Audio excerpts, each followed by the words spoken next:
This is Defenders TV Podcast, episode 43, discussing Jessica Jones, episode 13, aka Smile.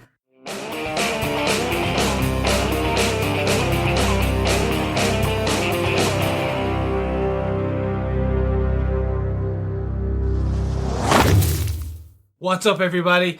I'm here. I'm finally getting control of the mic. I Kilgrave them all. It is the final episode of Jessica Jones, episode 13. We'll be discussing this brutally amazing finale. But first up, welcome. I'm Chris. I'm Derek. Smile, everyone. I'm John. We're here, people. You've given me control. I get my own intro. Yes, we have been Kilgrave. No, you have not. Easter eggs. Tropes. I don't say that a lot. Do I? Cliche? No. Oh, yeah. Easter eggs. It's becoming a trope. I am inceptioning myself. Yes. I'm becoming. Is this real? Is this not? But anyway, right, guys, we're going to have to get into this because this is a big thing. Absolutely. The final episode after starting this on the 20th of November. I think we were probably the first podcast out there with a podcast about Jessica Jones after the launch of Jessica Jones. We came out about 11 a.m. on the morning of release of Jessica Jones back on November 20th. We are now on January 16th recording the final episode of Jessica Jones. We're long old run here. And it's been a ride and a half. Absolutely. It's been like, I don't know, Luke Cage has been somewhere there underneath. Now that is a ride and a half, yeah. It would. I'm thinking more of his motorbike. Well, there's... Oh, okay. I wasn't. Yeah, right. And on that amazing note, I'm going to quickly jump in here because this is where I get control of this lovely motorbike. Mm-hmm. Before we even jump in and discuss episode 13, aka Smile, I need to talk to you about something. Right. A bit of news came out discussing the thing that John loves most in this world. I am, of course, talking about Doctor Strange. And how that is going to be incorporated into our next series that we will be discussing, Agent Carter Series 2. Yes. Yeah, very interesting news, wasn't it? Yeah! See, This is where I wanted to get a bit like... So go with me. Again, we're going to go on a segue before we even started. Absolutely. But let's quickly, in case you haven't read the news, in Agent Carter Season 2, we are going to get introduced to the Dark Force, which is an element of the Doctor Strange comic books. This will also cross over, apparently, into Agents of S.H.I.E.L.D., which is finishing up Season 3 in a couple of weeks' time. So there's this apparently, because it forms part of Doctor Strange comic books, it will also form part of the Doctor Strange movie coming out in November of 2016. We do like to mention it every episode, I think. We missed out. We missed out Doctor Strange in the penultimate episode. Nope. I remember, because I was editing it, I remember there was a reference to the Winter Soldier and Stephen Strange in the last episode. Okay. So John got it in there, don't you worry.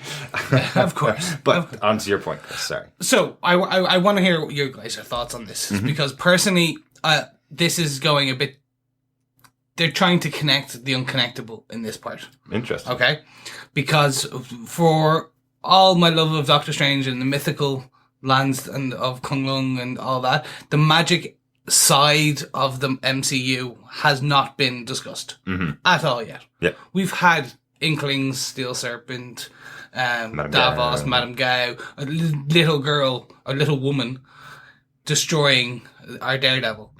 But this is now trying to bring in... I don't think they should have done this. I think what they should have done is literally opened it up. So do very much a Winter Soldier on this. Okay. Where they set out the film and then basically tie it all in. Right. So they could have dropped the small Easter eggs, but by calling it out now, I'm expecting Astral Plane. Right. Now, they've already come up and said and recanted the original, but going, no, it's just the Dark Force. I don't want that. Agent Carter is Avengers. She's Iron Man. She's Nick Fury. She's Agent of S.H.I.E.L.D. Yes. She's Helen Commando. Exactly. What this has to do with the magical element of it. It's too many intersecting lines to cross that really shouldn't at this point in a I don't like calling it a fledgling universe, but it is still. Yep. We've only, in theory, had 2 series, not including Jessica Jones. Yep. And a handful of films. Yeah. Well, a lot of films. 2 large handfuls of films. Yeah. But that's my thing. It's just, I think they should have done very much the Winter Soldier, Okay. where they basically drop it all in, and then after the fallout happens, where magic has come to the MCU. Right. Rather than, we're going to give you some sparkly, because how many people are going to watch Sparkly. sparkles? It's going to be like Twilight. Oh no! Oh God! Don't say that. Doctor Strange walks out and he glistens in the sun. God, that was my Although- worst nightmare. Although Melissa Rosenberg, who is the showrunner for Jessica Jones, did write all of the Twilight saga, so There you go. Yeah, and luckily she didn't use any of those things in Jessica Jones. exactly. John, do you want to field this Yes, little question come on. first? Because I have some thoughts. I am perfectly happy that it's introduced on the TV, this idea of the dark matter. I actually think I prefer it that way. I like the idea it's warming people up to the idea of the magical, mystical plane, the astral plane, that universe. I think it makes more sense to me at this moment in time in Agents of S.H.I.E.L.D., what with the different planets and the obelisk and the Inhumans, that, you know, you're off-world already, and who knows, you know, they have different cultures, different race, different planets. So, I mean, there's already that difference. I think we've seen in Thor that element of, whilst it looks magic to, I mean, I'm not saying that this is how Doctor Strange is going to go, but, you know, I think they say that the point that it looks magic to you, but towards its science and so on, like the different idea and the different realms coming from Asgard and so on. I think there's plenty of sort of, you know, off-world, other-world, different realms, not so much going deep into an astral plane or of the type that you would have in Doctor Strange. But I think a lot of that has been introduced already, this idea that the universe can expand away from sort of the mean streets of New York or, you know, the upper echelons or sophistication of Tony Stark or whatever. So I'm pleased with that. And so I kind of like it being warmed up for November 2016, everyone, for Doctor Strange. I like it being the idea that it's being warmed up there in Agents of S.H.I.E.L.D. and potentially in Agent Carter. I think at this moment in time, Agent Carter is more of a surprise to me, given the first season. Season 2 of Agent Carter, I don't know which way or how that is going to go. So it may make more sense by the end of the 10th episode that dark matter's introduced there, but I can really see it, in particular for Iron Fist as well, in Agents of S.H.I.E.L.D., the way they're going, this idea of the Hydra slug that's getting under people's skin, the idea of all of that, that it's off-world, you're being teleported, and then even again into Ant-Man, you have that, the microverse and so on. So, I think these concepts, to a large extent, and differences from the real world have already been introduced quite heavily. I think this is just another one to introduce, and yeah, let's warm it up for November, rather than it just being a massive splash, which actually for most people it will be, because unless they are actually watching Agents of S.H.I.E.L.D. or Agent Carter, probably won't know that, but I still think you're going to get some explanation of dark matter. And I think that you've hit the nail on the head there for me, which is, okay, us diehard Marvel fans, not even diehard, because we know Agents of S.H.I.E.L.D. and to a lesser extent Agent Carter have a following, and they've got good viewership numbers. Absolutely. But that's, no matter what's explained and how much is introduced in these two series, it's all going to have to be reintroduced and re-explained for the wider audience in Doctor Strange. No, absolutely, but the film has to be a standalone as well. I don't think it will go fully from the TV through to the film. I don't think there will be a story that you just pick up in the movie that you will have had to have seen Agent Carter and Agents of S.H.I.E.L.D. to understand. I think it's more that they will introduce the concept. It may even be taken down a completely different path. It might even introduce some some bad guy, some villain of the piece with that who will get destroyed and so on, but it will just be simply introduced. And if they start linking it to Doctor Strange in there, that might mean there's a bigger link than there should be, but I think it's just introducing that world and that idea. And for those who are watching Agents of S.H.I.E.L.D., well then it will just be another reference to it once it gets to Doctor Strange, I reckon. But I mean, at the end of the day, that has got to fit into the mechanics of the other MCU films to some degree, and I'm sure we'll see that hopefully with Civil War. I'm sure Stephen Strange is going to pop up at the end of the film, maybe a post-credits scene or a mid-credits scene. Thanos. If Thanos comes back in, I am going to go mental because I have seen enough of that big purple blob to, quite frankly, at the end of the... I mean, I'm sick of him now at this stage. He looks ridiculous. And that's someone who can't wait to see the astral plane. I know. I don't get him. Okay, but Derek, to wrap this up, what's your thoughts? My thoughts is that Agent Carter is a perfect place to introduce these little concepts that I believe this Dark Force is going to be. It's going to be a little concept that they'll introduce in the show, much like I think I've mentioned before, the evil villain in Agent Carter being a mind controller, a very simple mind controller, and then obviously we now have Jessica Jones having taken that to the nth degree with Kilgrave. I think that's the way they're going to handle it in Agent Carter. I don't think this is going to be a central point or a central storyline. I think they might even not call it Dark Force in the show. I think the showrunners were talking about it as in we'll be introducing a concept, kind of as John said, something to get people's teeth into as an idea before the movie starts. But I will say, as Chris mentioned, we will be doing Agent Carter on this very podcast starting within the next week. It is released in the UK and Ireland on the 28th of January on Fox TV UK.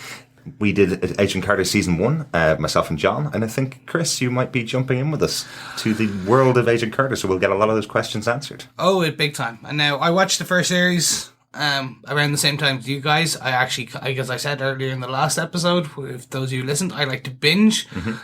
I am losing that ability for you, the fans. I am becoming Derekized. Yes. So that I can podcast on this, yeah. Yes, always delighted to Derekize someone. Wow, I've got a phrase. Yes. Much like Jones ways. What's yours, John? Went to Manchester University. Bad accents. There you go. Bad accents, Harrison.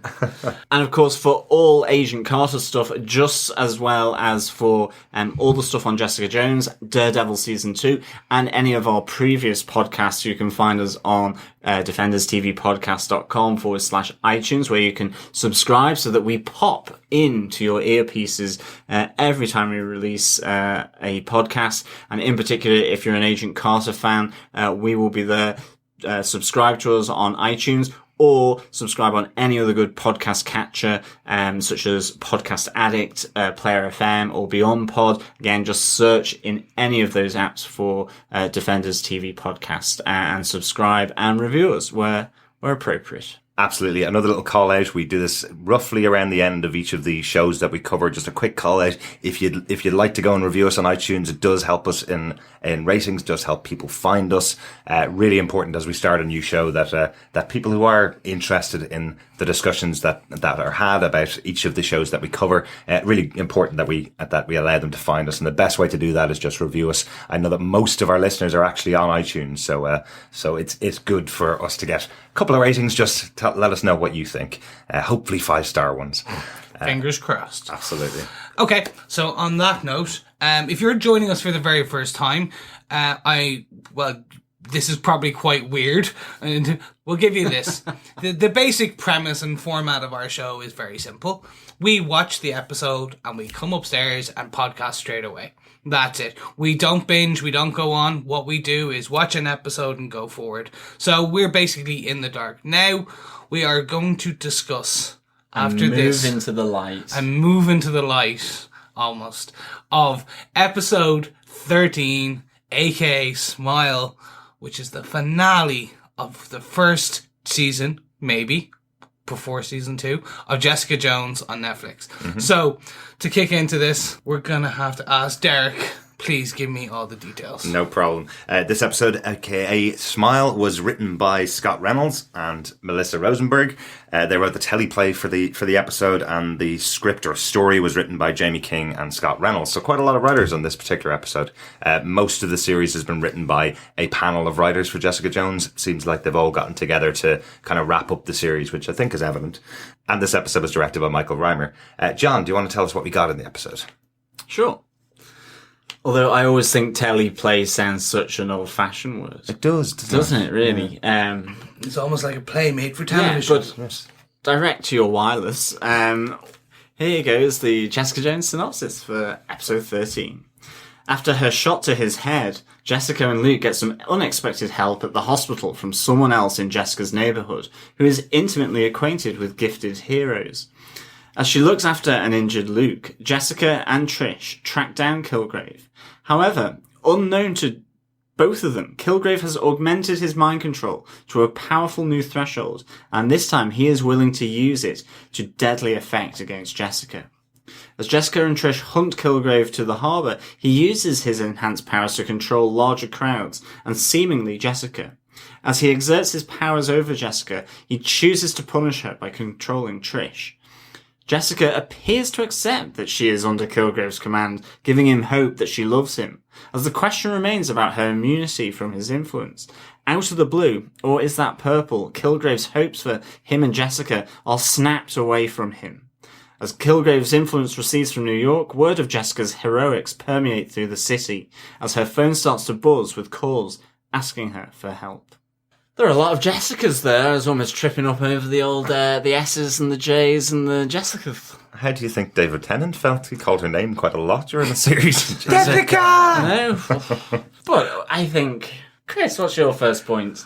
Okay, guys, with my very first point, I'm going to bring up the first and probably only connection we have properly to Daredevil. Mm-hmm. The lovely Claire Temple has arrived. Yes, we knew she was coming from the beginning of the series, before the show was even filming, I think.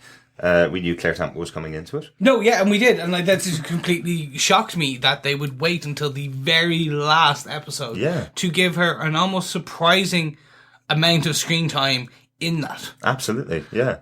For me, it was just having Rosario Dawson was the epitome of a cool connection. It's kind of felt strange.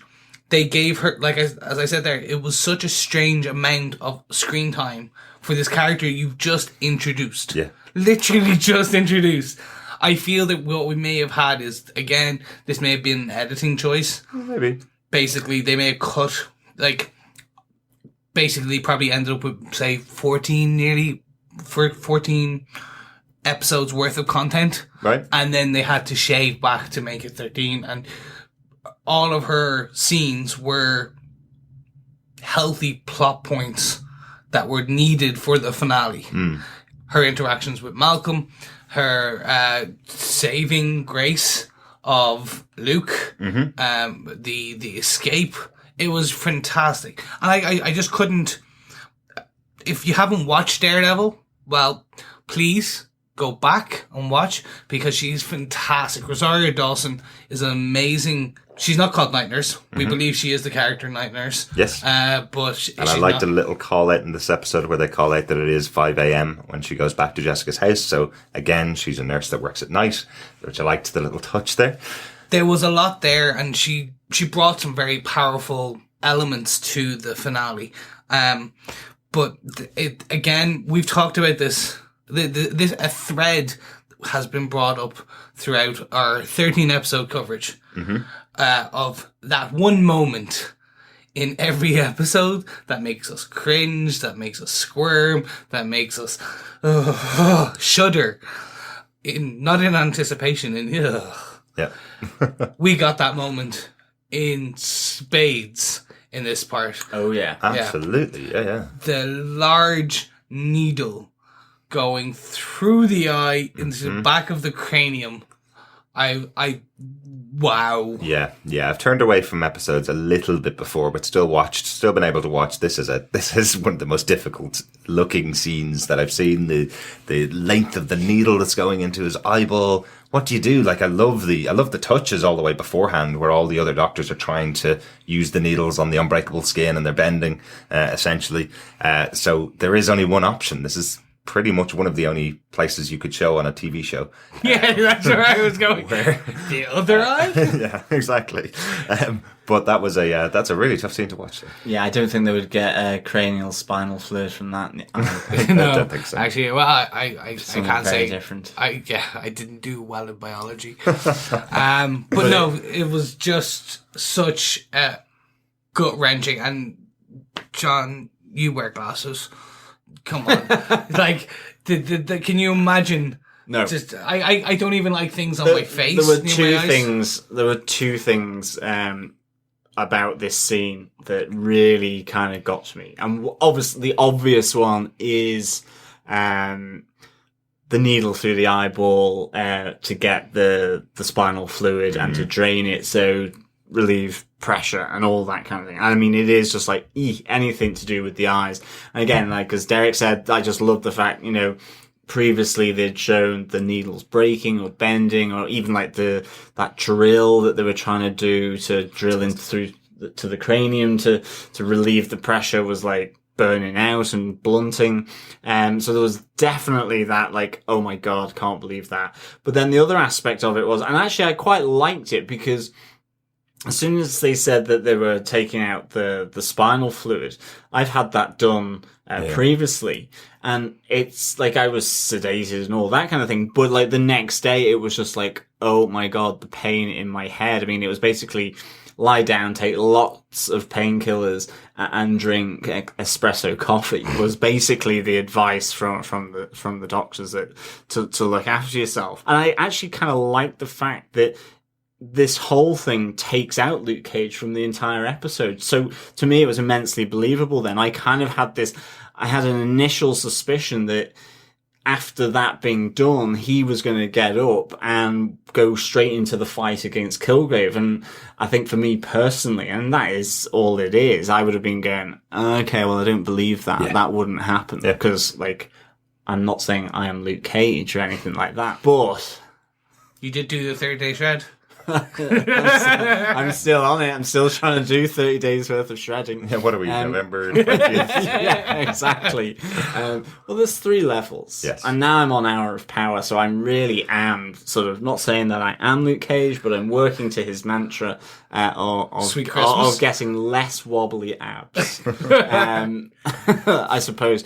But so I kind of liked all of that, to be honest. It was immediately believable to me, given my own experience of having that spinal fluid taken, sampled. Not through your eyeball, luckily. Thankfully not, but still. But yeah. I like also that they set up the scene with essentially Luke going into a kind of it looked like a toxic shock almost. So he was shaking as Claire climbed on top of him to do this injection into his eye. So essentially the feeling that you're left with is, before she does it, is that his head's moving, his whole body's moving while she's doing this, and Jessica Jones has to hold him down so that he doesn't move. I still thought his head was going to move at some point when that needle was going Absolutely. I love the fact that the whole needle through an eyeball was so traumatic, not only for the audience, but for Jessica, that she has to go and get a drink after it's done. And it's Absolutely. like, Claire Temple's there going, you're getting what? And so don't throw up on him as well. Yeah, exactly. It's just I love that, because I think anyone would need a bit of a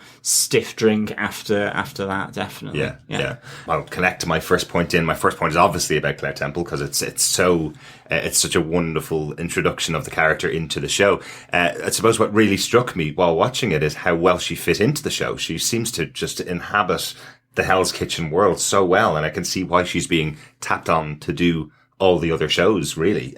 She's a really good character, and I love the actress Rosario Dawson right back from when I saw her in the movie Kids. I think that was her first film when she was about 16. So I've always loved the actress, and I loved her part that she had to play in this. A couple of great lines and great interplay between herself and Jessica. The whole idea that she feels she knows Jessica very quickly because she knows the type of woman that Jessica would be. The fact that she's dealt with people of powers before, and she references essentially going, can we take him back to your place, to Jessica? And she goes, my place is trashed. And she goes, well, you're not taking him back to my place. I've been there, done that, and lost my lease. Which is a nice little reference to what happened in her apartment in Daredevil. Really cool. But yeah, Claire Temple is a fantastic character. Really looking forward to seeing more of her coming up to Daredevil and coming up to the next Luke Cage show. Definitely, and it links into one of my points as well, because I had Claire Temple down as well. And as a slight aside from what you guys have said, I liked her interaction with Malcolm in this, definitely. I think, Chris, you mentioned that kind of briefly. And I love, like, sort of the opening where Malcolm's asking, are you a special nurse? You know, because obviously he sees Luke Cage on the bed, still knocked out. And she goes, I'm not special, but I keep running into specials. Yeah. You know, and I like that idea that maybe she's this common thread that's going to work its way through all of the Netflix, other than the main protagonists, that this sort of everyday person in a 9 to 5 or a 5 to 9 job, depending on when she's in the hospital.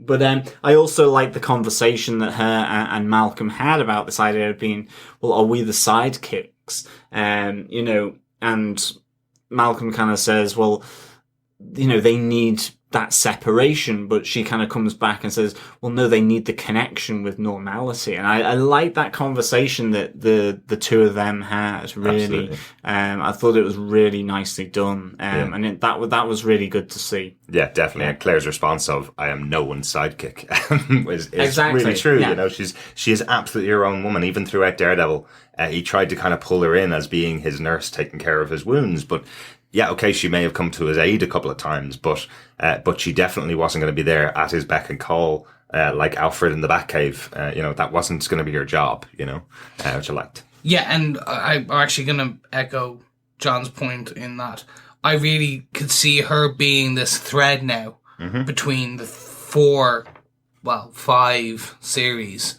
potentially before Defenders, because I think it would be hard to have a Luke Cage go to the very normal, because there's no one with powers yet in Daredevil. So, like, that's automatically bringing someone who, in theory, could just walk up to Bullseye and be fine. Yeah. Well, except for the eye. Oh, okay. Close your eyes, Luke. Just walk up and, like, kind of windmill your arms. I thought this was actually quite clever, and it was only after you actually said it there that I went, yeah, no, she could be this connecting force. Yeah. She could be the Coulson. Yeah. That is the thing. Yeah. She is the Coulson who's going to bring them together. She now knows, potentially at the end of it, she'll know all 4 of them. Absolutely. And she can be the one, hold on, something happens to her friend, which is slightly weird because we don't know what the story is, blah, blah. And she goes, I know 4 special people with gifted, quote unquote, gifted friends who can bring them in and set up the Defenders. Yeah, I like, and she even called it out in this episode when obviously the realization comes that Luke's not going to be able to help Jessica out here. She calls out that I have a friend like you and Luke. I can reach out to him and see if he'll want to help you. She says that to Jessica, and Jessica benches Daredevil, which I really like. I like her kind of idea that she goes, well, no, because he could be mind controlled and I could be bringing somebody else into this world that I don't want to until I've achieved my goal or achieved my task. But it's a nice setup. Yeah. In future, she knows, well, actually, maybe I could call that girl that helped me out, Claire Temple, and she can get in contact with this other special guy, Daredevil. So. Or even the reverse of that she's the one that doesn't want to form, you know, the Beatles of, or the Rolling Stones, I should say, of the superhero world. You know, that she's the one that maybe has the doubts of relying on other people, because, I mean, she has been such an independent force. And maybe then, obviously, Luke Cage is the start of that, trusting other people. But she's been such a loner. Yeah, absolutely. You know, I mean, like, Daredevil had Foggy and so on. Danny's got Hogarth or Misty Knight. Who knows? We might see Misty Knight. And obviously, Luke Cage and Jessica have themselves. But I like the fact that, you know, she is this loner, Jessica, and maybe that she will be the one that pushes against even the idea of forming the Defenders. Yeah. You know? But I think, Chris, what's your second point? I'm going to bring up, and it's more of a note/point. Okay. And also congratulations to Dirk. After back and forth for a whole season, and us really questioning what the hell is this about? Are they really just going to leave it like that? And we had some wild speculation. The fetus. Mm-hmm. The fetus returned. Not exactly. Well, that sounds creepy and scary. I don't think we should say it's a horror film. The fetus returned, and it turned out it was actually it was a large plot point. Yeah. And you were right. The stem cells were basically yanked from the fetus to enhance Kilgrave. Mm-hmm. And I think Jessica calls it out when she's on the phone to Jerry going, Hope's, there's a package here with Hope's name on it, and yours. Yeah. And I was like, oh, it came out of Hammond Labs, which means, by the way, Kilgrave went to Hammond Labs. Yes. And we missed that completely because they should have shown that.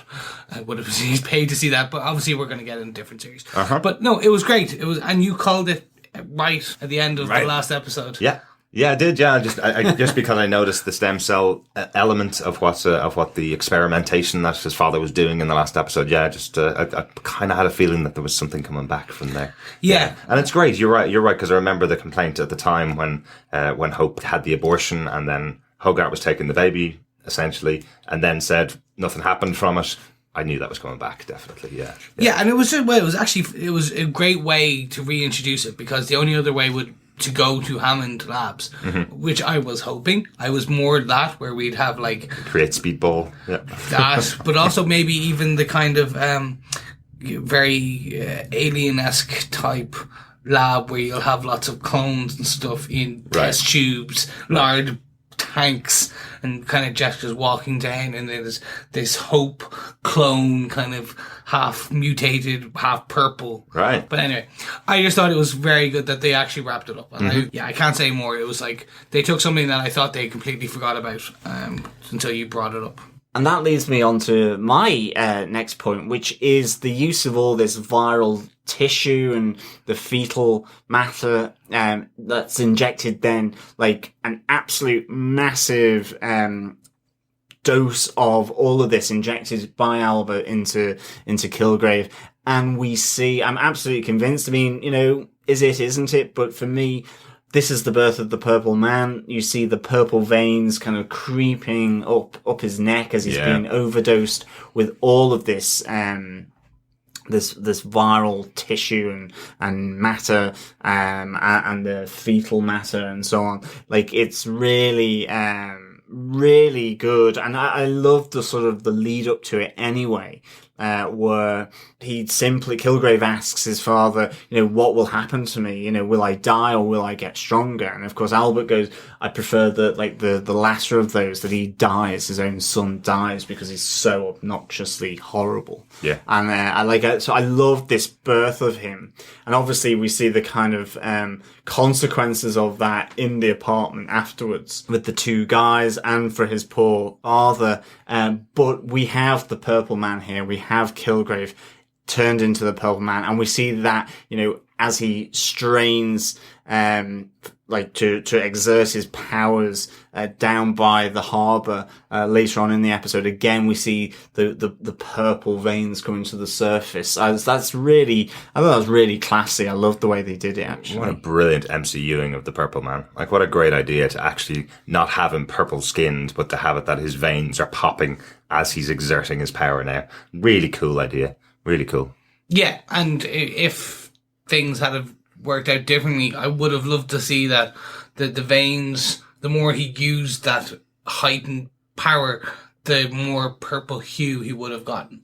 Imagine, so it's just more veins come to the surface, so he gets that purple tinge, and the more he goes on, he then could literally become the Purple Man. Yeah, but I really like the idea, because, obviously, coming into the series, we had no idea what he was going to look like. I remember people just taking photographs of David Tennant and putting a purple wash over his face, essentially, in Photoshop. I like this idea that they waited a full 13 episodes, and now he's fully powered up and is making that shout of stop at the end of the episode, and that's what pumps those purple veins in his face. Absolutely, really well done. Really well done. Okay, Derek. So, can you bring us on to your next point? My next point is Jessica and Luke. They finally get that tender moment while Luke is completely unconscious. really, the ultimate romantic moment. Absolutely. While someone is unconscious. She can do anything. But I loved it. I really liked the scene where she snuggles up beside him, essentially in his arms, just before she goes into battle, and really does feel like the warrior going off into battle, saying her final goodbye. Lovely little touching scene, some great line delivery, really, from Christian Ritter in this part. I've loved her throughout this series, really, but this scene is really, I don't know, it's difficult, but it embodies all of her character for me. She's saying things like, I picture us doing normal things in the future, things like going bowling, going for that drink, proper dates, but you're the only person I could picture that future with. And then she says, and you're also the only person I've ever shot in the head with a gun. Yeah. Brilliant. I had to rewind it because I thought I'd misheard it. I thought there was another tender thing coming from Jessica's mouth, but a perfect Jessica Jones moment, really, for me. And a great scene for her as a character. Really, really enjoyed it. John, do you want to give us your next point? Yes. You really are an anal crumpet. I thought that is the classic line of... the classic line by Kilgrave to Jessica. I loved the delivery by David Tennant of that line. I really did chuckle away to myself when he delivered that. And I say it in the sense that just how he really now sees Jessica as someone he really regrets meeting. Absolutely. And I think they both start agreeing with one another, which is like the really crazy situation. Like Jessica says, don't forget hatred. Yeah. There's hatred between the two of us as well. Kilgrave now is, I'll really enjoy watching you die. It is that moment where he really has had enough, or so you think, because right at the end, he obviously still has a glimmer of hope that something might be there between him and Jessica, which ultimately leads to his downfall. But I love this moment where they're on the phone at the hospital. They're having this conversation, and Jessica all the while is trying to find out where he is. But I think it also leads me to the other part of this point, which is, crowd control. Oh, wow. We see just what his father's injections are doing to him, that he is able now to control the entire hospital. I thought that was just really, really good as well. Just the fact, as it comes over the tannoy, Jessica's in an old lady's room, and the old lady starts to get out of her bed, and she goes, don't, you'll do your hip in, all this kind of stuff. Really, really good. And then, she has to make her way out of this hospital with everyone seeking, with everyone looking for her and trying to track her down to kill her, basically, because of his instructions. So that was a really, really good part. And again, as I say, best line of the series from Tennant. Well, that's a lot. That's saying a lot. This scene definitely felt like something out of The Walking Dead for me. This felt like we suddenly had a horde of zombies going after Jessica Jones. She was trying to get away from them. I felt like she's suddenly the Rick Grimes of this universe, essentially, for an episode. She can use a hand? Possibly. But yeah, really, a really good scene. Yeah, good call out, John. Definitely. Chris, what's your next point? I'm going to discuss the thing that we kind of pussyfooted around a bit. Did we? We did. No. Going a step further than that, the confrontation. Yes. At the end. Yeah. That it was just so good. It was terrific. It was from the very moment you see the music starts blaring, and you see Jessica walk into the building, hood up, just continue walking, and there's Kilgrave shouting at her, and music goes down when he's talking, and then it's blaring again, and then it's just the comic element there with, it's Patsy! Absolutely. And it was done in the same style as the TV show. Oh, for God's sake, it's Patsy. Yeah. I was just like, that's brilliant. And then the confrontation that actually followed that, the cops shooting, and you see Patsy run and jump just to the side. I didn't understand fully the headphone part until they got knocked off, because it completely went over my head again. Really? It's like, keeping the head down. Blocking out Kilgrave and can't see him talking as well. Yeah. And I thought that was really, really good. Yeah. And then it was just that part of Jessica doing the failed attempt at flying. Yes. And I know. I know. This would have been the moment where she just soars and keeps soaring. But no, it's just like this running, crouching tiger, hidden dragon style of flying, where it's like, I'm going to tiptoe on each of these little invisible things running in the air and then falling splat on her face. But we finally got to see it, Chris. Are you happy? No. This is the first episode that we've got to see her version of, and I'm using the inverted commas, flying. And it is. We got glimpses. It is just jumping. No, basically. but we got glimpses. We saw through cops' heads, or in between two cops' heads, we see her kind of doing that ballet jump. And then we just see them going, what the hell? And then we see her fall. Yeah. So we don't even see that, like... You're expecting a Superman Yes. type. I was expecting like the fist going forward and her diving like that and like flying over their heads and then going like crap. Jewel. Yes, Yeah. exactly. She does have that kind of flight where she has the one leg up, two arms down. Exactly. Yeah. Yeah, the front cover of Pulse comic, the graphic novel, the collected graphic novel where she's in a Jewel costume and she's flying. She's not flying. She's still jumping. Oh my god. Okay. Well, it's to fly or not to fly. That is the question. She's falling in either case, okay?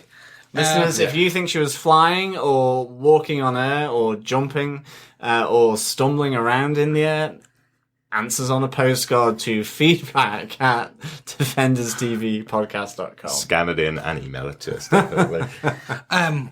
Okay, but then, so just wrapping up that part, because we'll leave the second confrontation to another discussion in a second. So assume that's one of your points. Yep.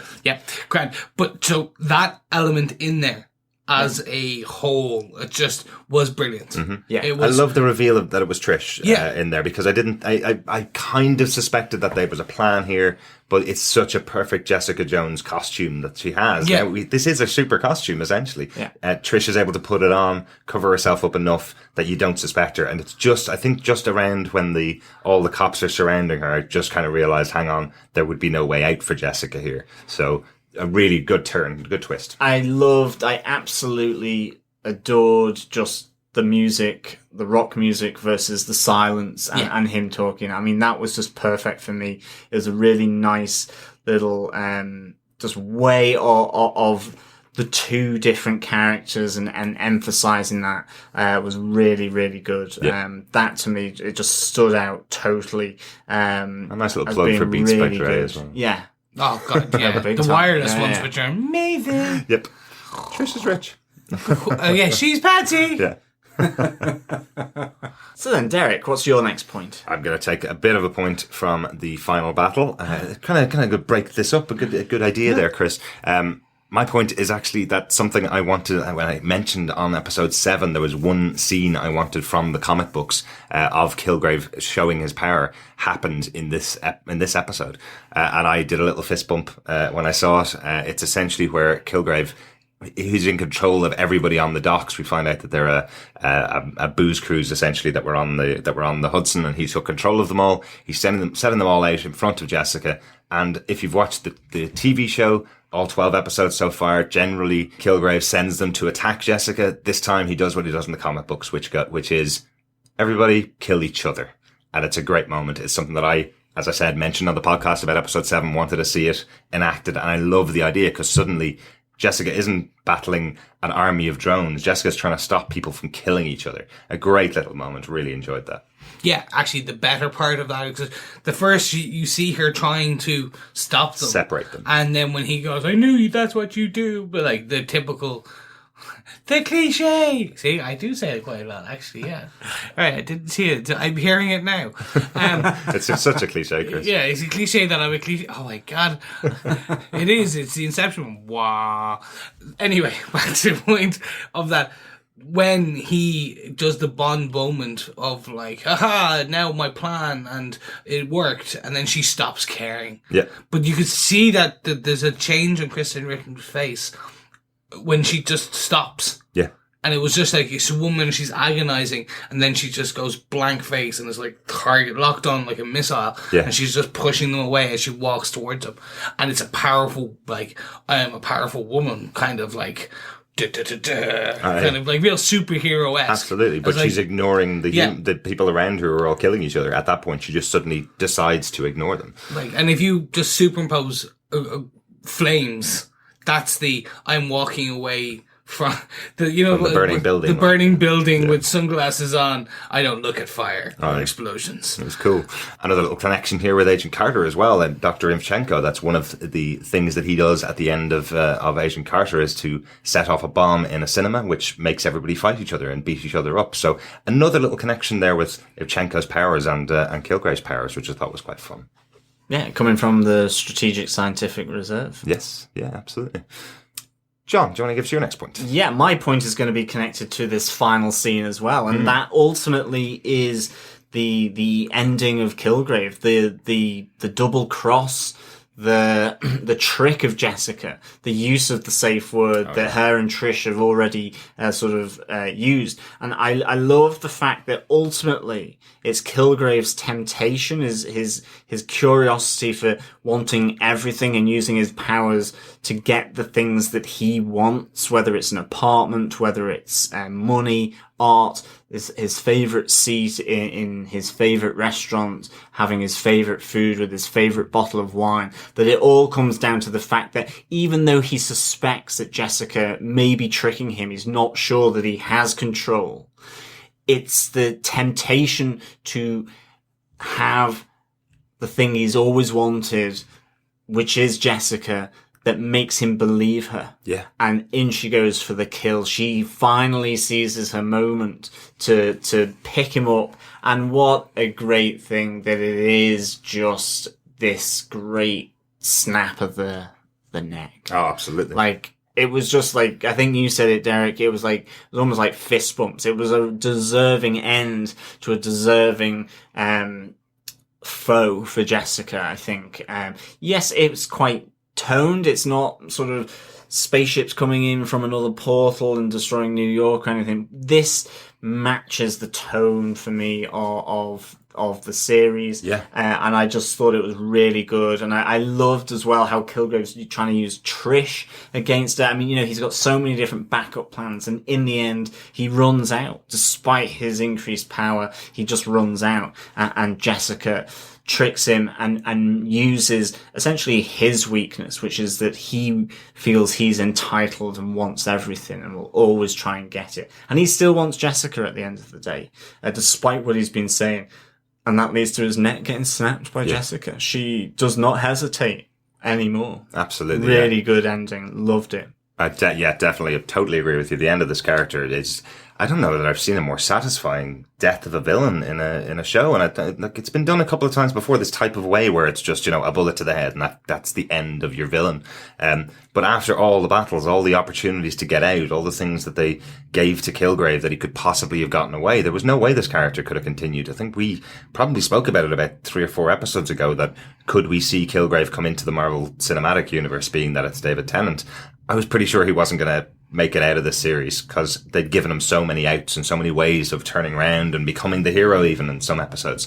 But yeah, fantastically put together scene. Yeah, I want to come in on this because as soon as we finished, I, of course, jumped on the internet. Right. I was like, I've got to see what people said about this. I want to see what the overall... A lot of people actually complained. Really? It was like, oh, bloody Man of Steel did this before. Oh, nice. Yeah. Like, they did that with Zod. No. Man of Steel, that's a different topic altogether. Uh-huh. This was right. As you said, they tried everything, and but the writers of this show did it in a way that they brought this to the most satisfying conclusion they could have, because there was no redemption for Kilgrave. Yeah. Like, they teased you with redemption. They teased you with him getting away. They teased you with him being locked up. But everything failed. This was the only way. Yeah. And Jessica had the ability she could have torn him in half. Yeah. She could have thrown a large beam at him. Absolutely. She could have pulled his head off, not just snapped his neck. Well, No, I would like to see that. The spine comes. It's like you've seen it. We've seen that in more fatality, fight. But that was the bit I thought was just. It was a satisfying end. It was the culmination of 12 episodes of an arc of a story where it showed you, there's a diversion this way. No, you can't go that. Yeah. It's actually Kilgrave pulls you back into the main. Like, there was no other way. Yeah. The snap, I thought, was just the only way he could have died. Yeah. Like I said, if she pulled his head off or pulled him apart or threw something at him, it wasn't personal enough. That, and then when you saw her, she looked at it. She looked at him when his neck was 3/4 the other way. Yeah. And it was like, okay, so this is her closure. This is her seeing her capture, her tormentor, rapist. Yeah. Psychologically, we don't know whether it was physically. This was her getting the closure she needed. Absolutely. Feeling that she has now saved the city. And it harks back to her very end monologue then perfectly. Yeah, absolutely. And one of the other things about it, I suppose, not only is it personal, she's doing it by hand. It doesn't make her look vicious in any way. The fact that she kills Kilgrave, it doesn't feel like they've set up a lot of justification throughout the series as to the fact that she does have to kill him. They've gone through all those pieces. If she'd torn him apart, as she's probably able to do, it would have felt like she was doing something out of revenge again, or out of being vicious. She's essentially just trying to put an end to his reign on the city of New York, or the area of Hell's Kitchen that he's been going around for all these many months, essentially. She's putting an end to it, and just, it's done. And it's a full stop, rather than something that's going to kick off. This isn't going to lead into what happens in season 2 or anything. If there is a season 2, it's not going to form a huge part of Jessica's character, the fact that she killed Kilgrave. It's very easily explained by Hogarth in the interrogation room. It gets Jessica off very quickly. I don't think we'll ever hear really about Kilgrave again, even if there is a Jessica Jones season 2. I don't think we'll have any connection really to Kilgrave. I think it's set her up to be able to just go on with the rest of her life, essentially, which I like. I like that as a full stop to the story of Kilgrave. Yeah, and this draws me to one of my other points, which is that I didn't expect to see Hogarth again in the series after 1,000 Cuts. I thought that was kind of, her end, and we would see her maybe in a season 2 of Jessica Jones if that happens. I was really pleased to see Jerry Hogarth here, and that there was the light of redemption was shone on her by Jessica, that she could do something good, which ultimately we see her then defending Jessica at the end, saying, well, this was suicide by Kilgrave. He told her to do it. But I love the phone call that they had with her, that, she says, you're still a sack of shit in the dark suit, Hogarth. This is, Jessica, but doing something good helps with the self-loathing. Because, we do see here actually now at the moment, Hogarth is loathing herself. I've bled, I've lost everything, my partners are forcing me out, Pam doesn't want to see me ever again and is up for murder charges of Wendy, and it's like, she is at a serious low point, and she's gone so low, this is now her turning point, and I love how Jessica says, don't let the partners force you out, because there's this guy, one of the gay guys at his apartment, Justin, and he's going to get charged for murder, and you need to be able to help him out. And I like the fact that point of redemption was at least addressed here for Hogarth. Absolutely. In this episode. And I thought it was done really neatly. It was really nicely done. And I really can't wait to see her again crop up in probably Iron Fist. Yeah. I don't think they'll bring her into Luke Cage. There's no need probably at this point. So I'd say you'll get the Iron Fist connection. Yeah, absolutely. And I like that they answered one of our questions from a couple episodes. Will Hogarth ever be redeemed, essentially, or is she destined to be the bad guy? Effectively what they're saying here is, possibly she's destined to be a bad guy, but on the side of that, she'll also defend people that Jessica needs defending, because that'll help to keep her soul clean, essentially, or keep her on the right side of being a bad person. Nice little grey touch to the character. Actually, the grey is what I think is the point. Because you remember what Claire says to Jessica. Basically, it's along the lines of, he's not doing the right thing. He's doing what he thinks is right. Yeah. So these are not the black and white comic superheroes, the Captain America patriotic, always on the side of of the USA in the comics. Yeah, in the comic, not in the Russo film. Obviously, these characters are all very much, as you said, grey. But I think they're anti-heroes, if you want to call it that. These guys, they're doing bad things for what they consider is good. Jessica kills. Daredevil kills a lot. Mm-hmm. He a lot more. Like, he beats the crap out of people. Yeah. But he thinks he's in the right. So it's interesting you say it like that as well, because that's what Wilson Fisk said about himself. Yeah. Mm-hmm. So that's the thing. But he's a bad guy. Yeah. So Hogarth is the bad guy in doing bad things, but for good reasons. Yeah. So she is not the Wilson Fisk who's doing bad things for what he thinks are good reasons. Hogarth is the Jessica Jones of Daredevil. So she'll be doing bad things, lying in front of judges, corrupted, to get the good people off. That's her redemption. Yeah. So they'll make her that really grey character. Yeah. Kind of leads me a little bit into my last point. Basically about Kilgrave. We talked about him a lot. This obviously is the final episode we're going to see of David Tennant's character. I think we talked a little bit about the fact that he wasn't really a character you could empathise with in the past in other episodes. I think in this episode, despite of how brutal he is in this episode, there's a couple of points of empathy in here. His father calling out that he wants him dead was one point, and he agrees with him. He goes, essentially it's a 40% chance this will help you. It's a 60% chance it will kill you. And Kilgrave says, I'll take that chance, because maybe I'm hoping that I'm going to die as well. Then he starts talking to himself about what Jessica's done to him and whether he just wants to give it all up and forget all about it. She's ruined his life. Maybe he does just want to die. I did feel a bit of empathy with Kilgrave for the first time in 13 episodes.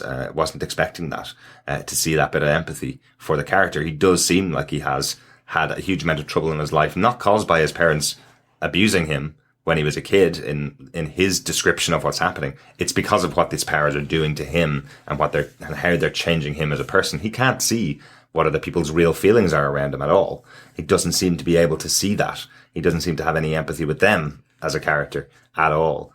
But he also is still a man looking for love and thinks he's found the right woman for him, even with overwhelming odds against it and with overwhelming evidence to the contrary. He still believes that Jessica's going to fall from at some stage. He even says to her, I don't care how many years it's going to be, but you will feel the same way as I do about you.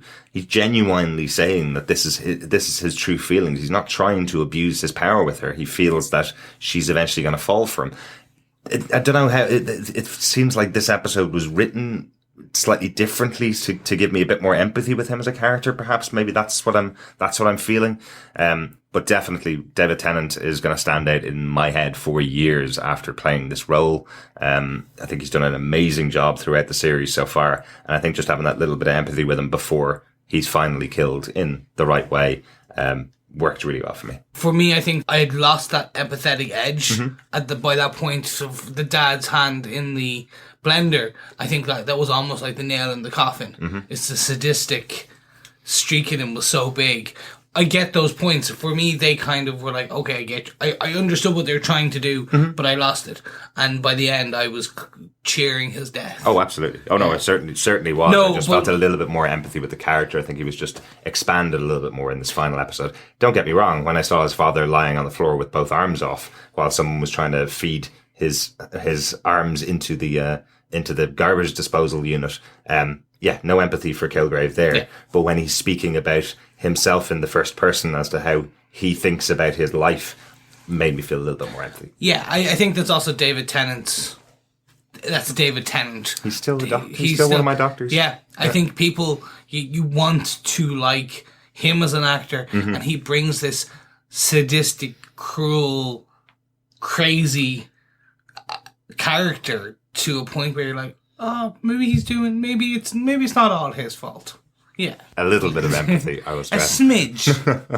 I think most of the empathy is there earlier on in the season. I think at this stage, it's difficult to empathise with him, to be honest. I would say, I think given the fact that he's asked one of the apartment guys to inject a drain unblocker into his veins, and his father is essentially being hacked up and removed from the face of the earth.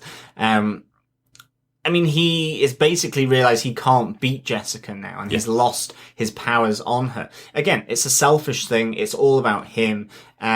Yes, I'm not saying that she's brought great happiness to him or anything like that. I agree with what he's saying, but it doesn't make me want to empathise with him at this stage. It did back in the day when I saw a kid being experimented on. There was an element, and then he revealed his really true side to himself, and I think we still have that here. Yeah. Almost like his true colour.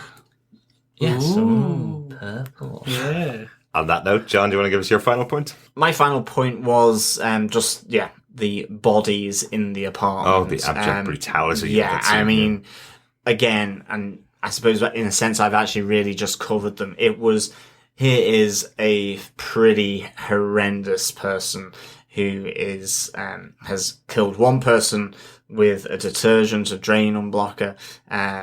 There's another one who's forcing the arm of his father down the garbage disposal. There is then, his father lying bleeding out, there on the rug. So, this is just brutal. And this is all after he's had his injection of that final lot of the virus matter. Really just brutal, and a really bad end for Albert. Absolutely. Whether his brief little pop-up and little conversation with Jessica to say exactly where he is. That freaked me out, though. It freaked me out, and then later on I wondered whether, I know they have to know where to go, but did they need that? I don't know. She learned where he was going to be from the photograph. The only thing she learned from him when he popped up was don't look at him, don't listen to him because he's stronger. So I don't think we'd ever heard that you don't look at Kilgrave, because Kilgrave can also control by speaking towards you, I think, is the kind of little bit of information that he's given there. But she got the photograph on the counter. But that's what I mean. That was slightly convenient. I mean, I think maybe if he was still writhing around dying, I would have believed that more. But that's just me. I still thought the whole scene was great in its tragedy for all those people there. So, it was a bit strange. He popped up and said, "Remember, don't look at him." That felt a bit strange to me, a bit off kilter, but in the scheme of things, nice little jump scare for us. We haven't got many exactly. in this season. I did jump quite high. All right, Chris, what's your final point? I'm going to talk about the last scene of Jessica Jones. The Nor influenced kind of Jessica monologue. Oh yes, where she's trying to fool herself into thinking that she's a hero, because she's not a hero in her eyes. So she has to fool herself all the time. But then she's trying to convince herself, and the 13 missed calls with voicemails, and she's then ignoring the phone as it continues to ring in. She still has the internal monologue going, and the music is just so kind of black and white era. If they had just did a black and white wash, I would have been so happy in that point. Yeah. And then we get Malcolm answering the phone with the iconic, I have to say iconic, because it cemented the end of this is the end. "Hello, Alias Investigations, how can we help you?" Yeah, beautiful. How can we help?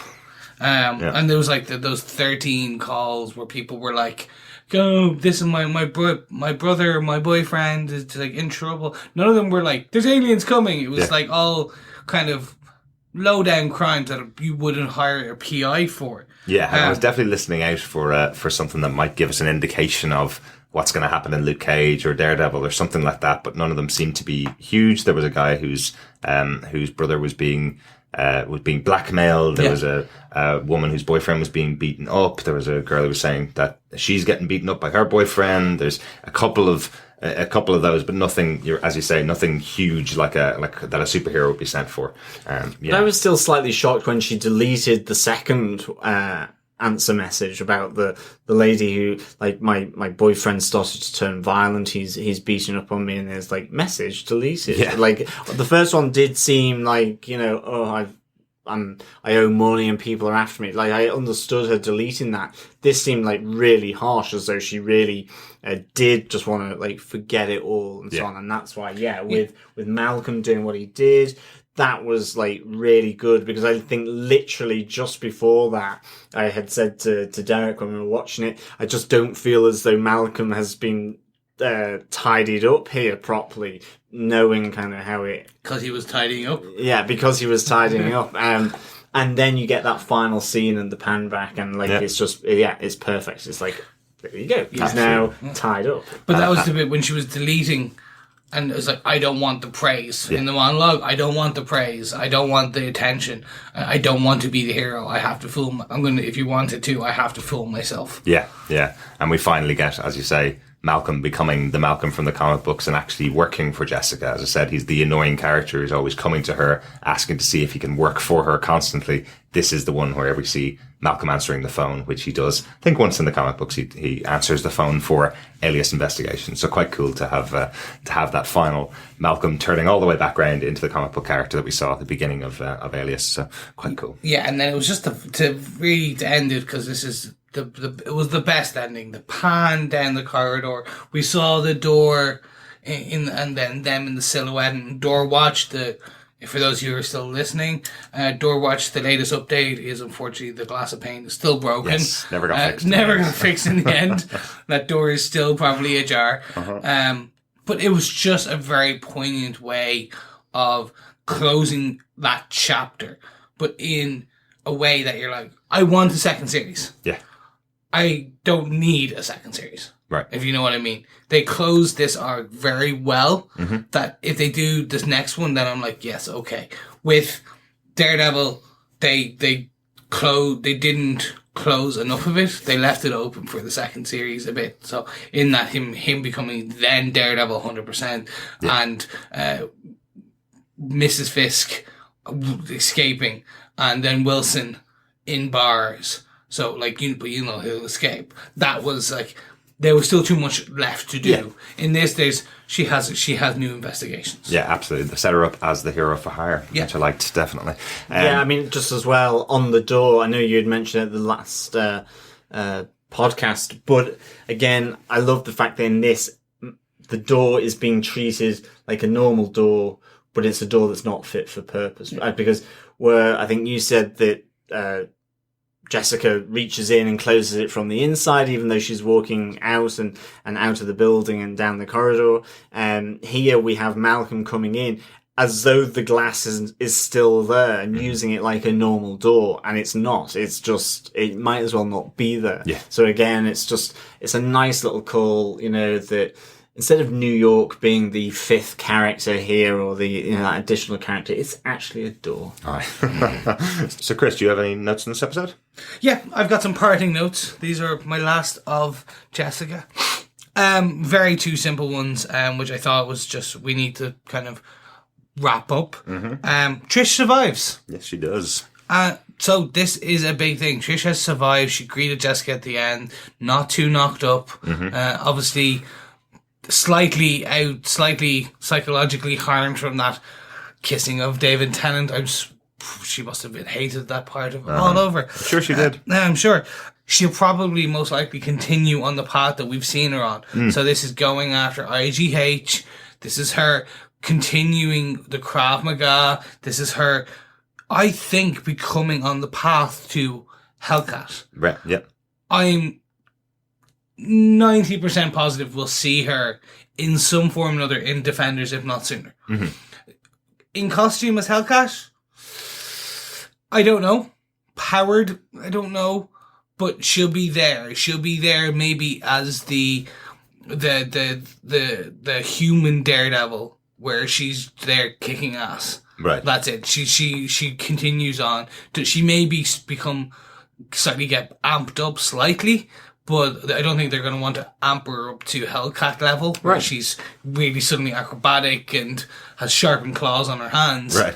But I think what they'll do is probably give her some type of like batons or like Daredevil may train her, that kind of thing. But that's the big thing. She's still here, so she has good likelihood of turning up in a number, potentially Daredevil 2, potentially Luke Cage, as you said, she's been introduced, and then most definitely the Defenders. Yeah, absolutely.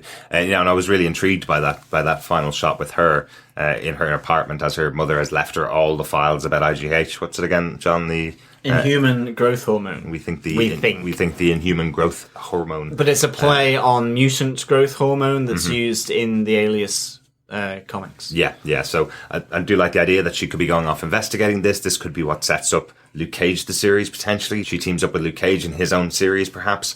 Kind of like that idea, but I love that idea that essentially IGH is where the red pills came from, possibly. So she could be going after them so that she can get the red pills to become superpowered, like she was when she fought Simpson in episode 11. Yeah, and actually, as you say, Will doesn't appear again. So he is with Kozlov somewhere at IGH, whatever.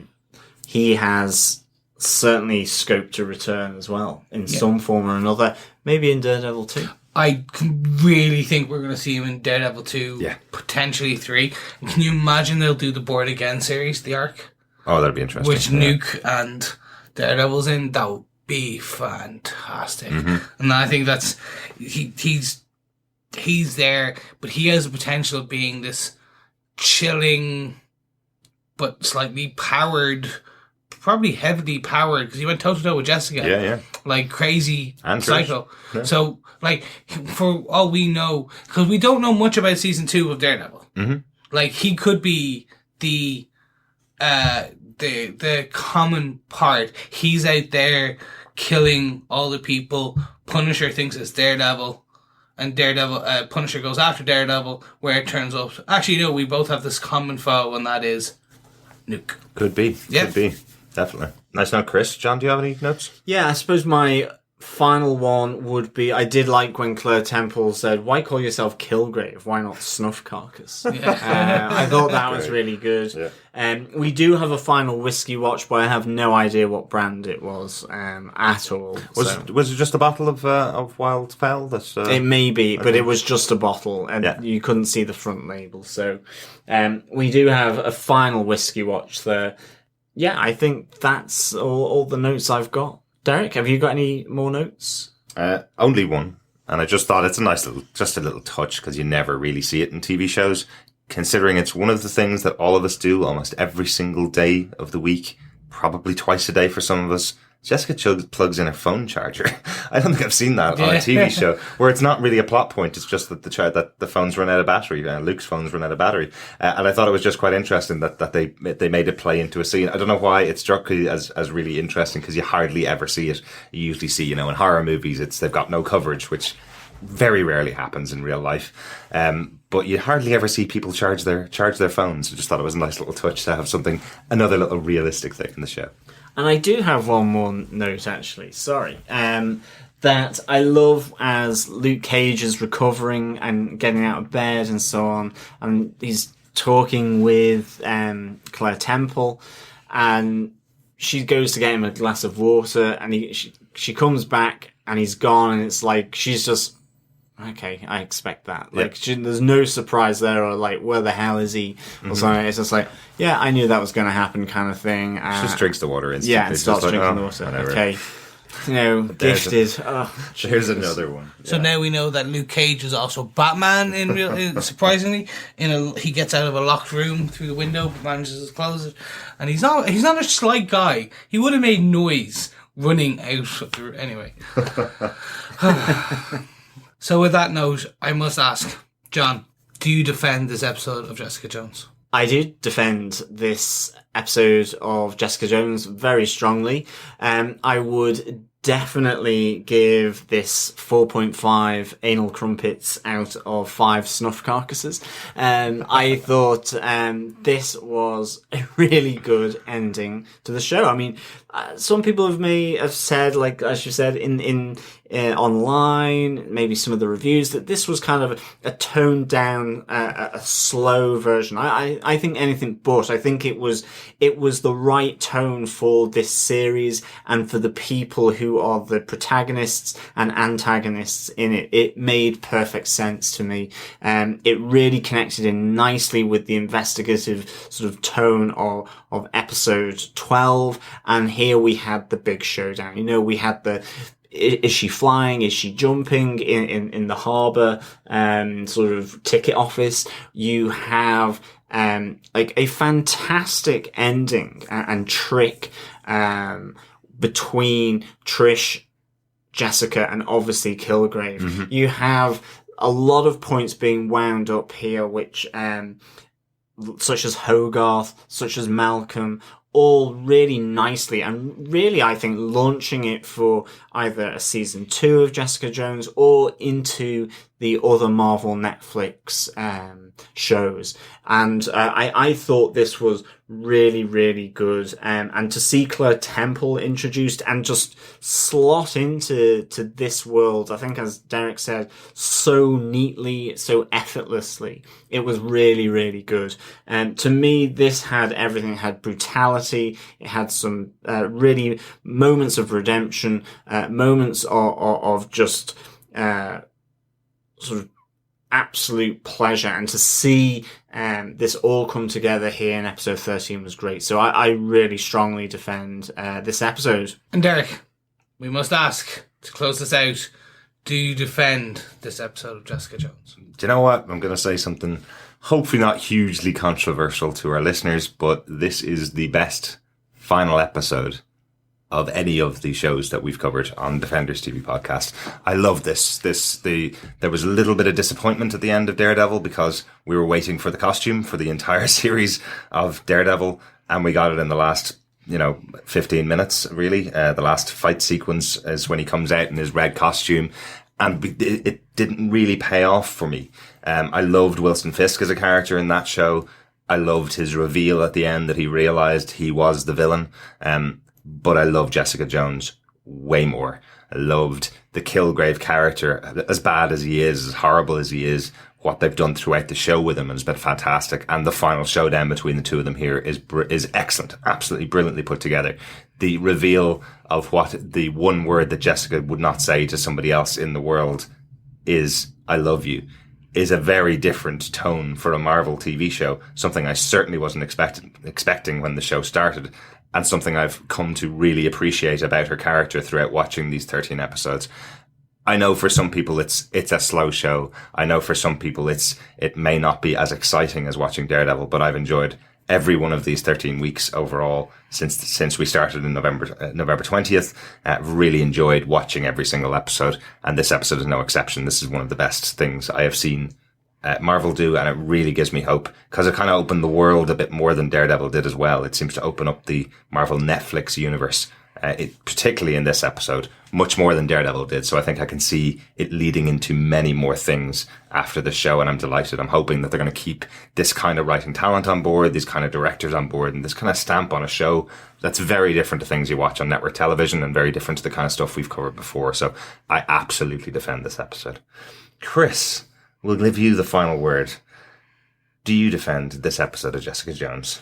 Shocker, I do. Yes. I do. And this would be one of my highest rated. If I have to rate it, I would have to give it, based on John's rating, 4.75 snuff carcasses out of 5 snuff carcasses. Wow, listeners, smile. Oh my goodness. Yeah. Smile. Rejoice, listeners. No. There is positivity in the house. There is. I think it was the wrap up. It was seamlessly nearly wrapped up. Mm-hmm. There was not, as far as I can see, one plot point or arc or mention that was forgotten. Like, just, oh, we'll get back to that in another series 2 years from now. No, it was all lovely wrapped up. And I'll kind of mirror... just quickly, and I know this is your wrap-up, but there are things that have been left open to come back to, and you're right, and I just want to make that point. There are things that aren't completely wrapped up here, but there's nothing wrong with that. No. No, like the IGH, that was wrapped up in the sense that we see now the next part of that story is Patsy investigating it. Yeah. It wasn't just left that if they hadn't have had that last section, then it was like, yeah, but what about the what? Yeah. Yeah. No, we see that now she is now investigating it on, and we know there is going to be other entries. And I think I want to mirror what you said, Derek, that this show or these shows is nothing like that's on TV or cable or anything else out there, or Hulu. It is or I actually think it's even almost separated slightly from the MCU, in that this is the MCU Max, similar to the Marvel Max series that they did the run on. This is the gritty, more realistic, down to earth version of the MCU. This is what happens in a small area of Manhattan that is Hell's Kitchen. Yeah. Like, this shows the impact of specials. This, like, the nurse in this last episode saying, we've got one of them.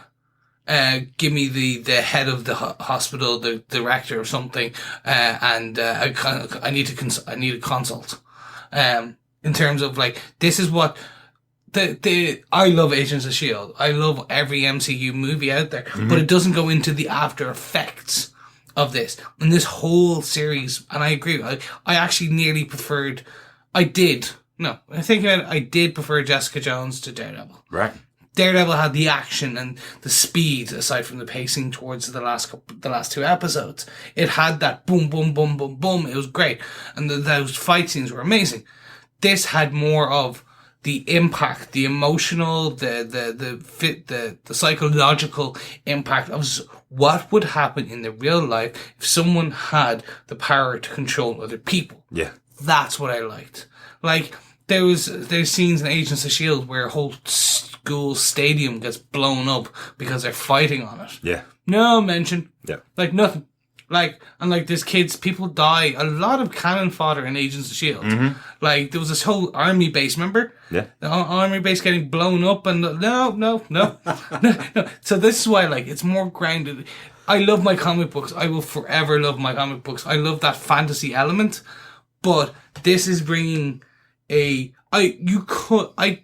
could give this to my grandmother and say, I think you could. You could give this to your grandmother. Okay, maybe not grandmother, mother. And I think they would enjoy it because it has those darker elements. If they like cop shows, if they like those darker, like The Wire and things like that, you can see that. And you're right. The showrunner, the writers, the directors in this were picked beautifully. Now, I'm not saying that this series doesn't have its faults. It does. Yeah. It has some parts which are slightly slow. And I think this is a Netflix thing. We've talked about it before. It's the lengthening, the spacing, in that most people binge it and it's fine. So, but because we watch review, we see some of the pieces that other people may gloss over. Yeah. Like, there are these troughs in the overall series. Yeah. Even in the best episodes. Yeah, exactly. But it's good. This series is a must watch. Not if you want to get into MCU. Yes. This is a must watch if you want to see a good drama, a psychological thriller with a sprinkling of heroic / supernatural heroics, that kind of thing. It feels like they don't ask you to accept a huge amount of the kind of things that you'd have to accept going into a superhero film as such. That's kind of the way I would see it. They play it down enough that you'd be able to just walk into it. I've heard more people in my workplace talking about Jessica Jones than I ever did about Daredevil, which I think is interesting. Yeah, and I think it also is Netflix effect. Netflix is becoming more popular with a lot of people, and they did do a lot about this. I think Daredevil season 2 will hopefully bring a lot more into it as well. You're right. Daredevil season 1, we were waiting for a point. Yeah. And that point came at the end. Yeah. This we weren't waiting for anything. It was almost a joke. We were waiting to see Jessica fly, and the joke was that she doesn't fly, Yeah. she jumps. That's kind of it. That's the one thing we thought we'd see, the big superpowered moment. We never really got the superpower moment. What we got was a really well written character drama that happened to take place in definitely the Marvel Universe, but yeah, off to a corner of it. Yeah. And that's what we got, and I loved it. Well, just to add a different perspective on this, I have to say I wasn't waiting for necessarily the Daredevil suit, so I wasn't hugely disappointed by that. It didn't fit my expectation of the suit. But at the end of the day, I like them both equally. I think they're very different. Yeah. I think, and I prefer Kilgrave, but I love Wilson Fisk. And I loved his confidant and friend, Wesley. And for me, actually, Daredevil was more about Wilson Fisk, his girlfriend, and Wesley, and this notion of whether he is actually bad, and then it being flipped, where he realizes, yeah, I am a bad guy, and he embraces it. That, to me, was the best part of Daredevil. Yeah, I hate to retrospectively sound like I'm saying Daredevil wasn't Yeah. very good. You can hear all of our thoughts on Daredevil, what we thought And at the I think time, that's and why, as we were watching it. and that's It's why I fantastic. just wanted to give that extra perspective. But Yeah. like I like them both. Yeah, no, absolutely fantastic. And I'm really excited and really looking forward to Daredevil Season 2. I think I wasn't expecting to like Jessica Jones this much, and I definitely wasn't expecting them to wrap it up so well in this final episode. I think I was kind of feeling that it was going to peter out, or in some sense, but they did a really good job of setting it back up, where Jessica is now a hero for hire. She's got a phone number out there that people can call her up and ask her to come and help with their problems. You know, that's not where Jessica expected to be in the first episode, and I certainly didn't expect to love it this much. No. That all of our thoughts on Jessica Jones? I think so. Yeah. Yeah. Wow, we're done with Jessica Jones. We will obviously be returning with Agent Carter later on this week. It airs in the UK and Ireland on the 28th of January.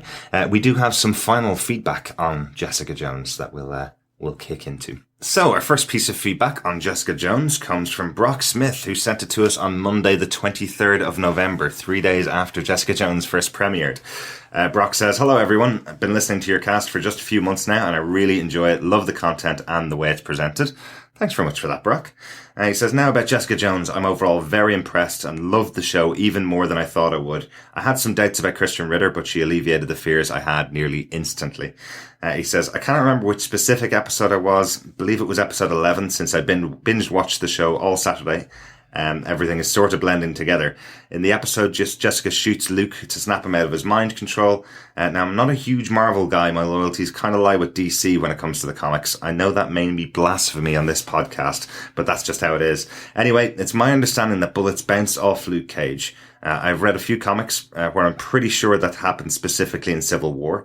Yet in this one, shotgun blasts seemed to really do some damage. It seemed to hit him harder than it should have. I mean, earlier he walked out of an explosion and that was no problem. How do you explain it? Is it because of the effects of the mind control? It's the only thing I can come up with, but was just wondering what your thoughts are." Comes from Brock, the Nerdosophical podcast host. John, do you want to take this one? Yeah, I mean, definitely it was a strange moment at the end of episode 12, and I think we mentioned it, and we did kind of say, well, it must be kind of like the concussion or the impact trauma of the fact that it's a point blank bullet to the chin. Maybe it knocks his teeth together, and that's way too much for the man with the unbreakable skin. But it's interesting that you kind of put it into context that, at least from the comic book point of view, that, bullets seem to bounce off him, and I've always understood that that's how it would happen, given his unbreakable skin. It's not to say that he can't get damaged as such, but it's just that, I wasn't expecting that kind of reaction, and that's why it felt immediately strange to me at the end of watching episode 12. So I'm definitely with you on that. I think the events that took place then in this final episode were, he is obviously going through some kind of trauma, and it looks as though the ricochet, the concussion has kind of swelled his brain internally. It's kind of actually what you see is that unbreakable skin means that he's an unbreakable container, but within that container there's a lot of soft, gooey stuff, which if that gets bounced around inside that unbreakable chamber too much, it's going to cause problems, because how would you get at it? So, I thanks, Brock, for that, and thank you for the kind words as well. It was something that I felt as well, but I think I'm more at ease with it after the final episode as well. I'm completely in agreement with John. Brock, it was at the end of episode 12, we were like, huh? And at the end of episode 13, we're like, okay, now it makes sense. Yeah. But no, again, thank you for your kind words. Yeah, absolutely. And after going, no, please don't give me spoilers on the 23rd of November, I'm glad to finally gotten around to being able to talk about your feedback. Thanks very much for sending that in to us, Brock. Hopefully you join us for our next series, Agent Carter. So our next piece of feedback comes from David Wang over on our Facebook group. Just look for Defenders TV Podcast and you can join the group as well. David says, off the bat, number 1, what do you think of the conclusion of Kilgrave with his parents? And number 2, could his death have been handled a bit less messy? What do you think, Chris? I'll jump in on this one, yeah. So I'm going to go number 2, then 1. So number 2, we just talked about. I don't think it could have been handled in a less messier way. Mm-hmm. I think it was apt for the tone of the series. It was apt for the of what had happened up to that point. There was no other option. Yeah. Now, like, it could have been handled messier. Like, it could have, as we said, she could have ripped her head off and got fatality. Yeah. But no, I don't think so. I'd love to hear his thoughts. He should, like, continue on if he thinks there's a particular way. But no. In conclusion to the Kilgrave and his parents, yes, this was slightly rushed. The arc of the parents was to give him the extra power. Mm-hmm. But the mother died, within 2 episodes? Yeah. Yeah. Because she dies, she's introduced, then she dies. In fact, she's dead in the same episode, in episode 9, yeah. Yes. Yeah. Sorry, when we first find her, and then... So, yes, so she dies. So, yeah, no, we didn't get to hear much more from her. But the element that the father, at the end of this episode, is like... Well, as you said, I think you said it when we were wrapping up, the 60% to 40%. So, Dad, what's the chances? Was 40% it will give you extra power, 60% it will kill you. What do you want? I want it to kill you. Yeah. Like, you can't say much more than this. Like, Kilgrave, well, not David. Sorry, David, Tennant. I know you listen to this. I'm sorry. I know, Kevin / Kilgrave, he deserved everything he got. And he then punished his father and his parents for what he believed had happened to him. So I think there could have been a bit more told, but then again, we don't know what's on the cutting room floor. Like, there could be another scene, but I think for what was needed in this, we got enough. Yeah. I think you probably could have done a bit more with his mother, but that would have led into the fact that you might have had a bit more sympathy from Kilgrave to his mother as opposed to Kilgrave to his father. There seems to be that bit of, he doesn't seem to have any sympathy at all with his father. He takes his mother out very quickly when he kills her, as you saw, and he tried to take his father out very quickly, but he keeps his father around for quite a while and then does a really torturous act to destroy him in the end, taking off his arms and leaving him alive, essentially, to bleed out. Pretty horrible scene. Yeah, when I first read this from David, I actually thought this point 2 was, could his death, meaning his father's death, I thought had been handled a bit less messier. I mean, maybe, but I don't know. But certainly, in terms of Kilgrave's death, I thought perfect. I thought it was absolutely pitch perfect. If it is in relation to his father, I think it was a pretty brutal, messy death that he had to endure. Yeah. Not only him, but the guy who was being forced to hack him, saw him up into pieces to, wipe him off the face of the earth. I suppose it's a question of taste if you want to tone that back a bit, definitely. But then, yeah, with his mum, I think it ended in the right way. I think one of them had to die in that tank. Yeah. I have another piece of feedback from Jim Carey. He says, Kilgrave was compelling. The drug addict neighbour was compelling. The fetish twins were oddly compelling. Luke Cage, minus the jackrabbit sex scenes, was compelling. Mrs. Cage's final moments were compelling. The crippled bus driver and his mother were compelling. Daredevil's nurse friend, incredibly compelling. The little boy sent to the closet was compelling. Every hot dog, frog that Kilgrave controlled to jump or punch or tackle were compelling. Jessica's best friend and her paramour, fairly compelling. Jessica Jones, I'm with Rush Limbaugh on this one. Dour, depressing, angst-ridden, myopic, trying so hard to be edgy, sulky, sultry, freaky, stoic, New Yorkie. He says, even when it would have been fitting and macabre and believable the Purple Man not become a person of colour, if I'm ever bored enough to watch this series again, it won't take 13 episodes this time. Wow, okay. Very different feedback from Jim Carrey. We do always want to highlight the thoughts of our listeners on our podcast, obviously. Very different thoughts to ourselves. I don't think I'd ever mentioned Rush Limbaugh anyway in a comment, but anyway, just simply for myself. But yeah, very different opinion to ourselves. I don't think there's really anything I could respond to on that. I think I mentioned Jessica Jones is probably my favorite character so far in the Marvel Cinematic Universe, and I think really well handled. Yeah, I think maybe Jim watched it a bit too fast and didn't spend the time that the show needs to kind of bed in. Maybe he was expecting less of a dramatic show, more of an action show. That isn't just Jessica Jones, but that's the other side of the coin, really. I suppose it's each to their own, and I mean, it would seem that oddly he found a lot of it compelling, so he did enjoy aspects to it, and whether you believe or you attach on to the lead here in Jessica Jones, which I very much did, I suppose that's to each and everyone's own taste. I think I certainly don't think she was myopic, but personally, I think, Jessica Jones showed a different side to a female character that you would normally get on TV. Yeah. And maybe overall it provides a fairly depressing portrait, but I think there is hope there, eventually. And, there was. There was, unfortunately, yeah, until she killed herself. But I mean, at the end of the day, I think, there is hope there. She has, with a lot of bodies, behind her, has, hopefully, able to turn that corner and put things behind. So it ultimately provides hope.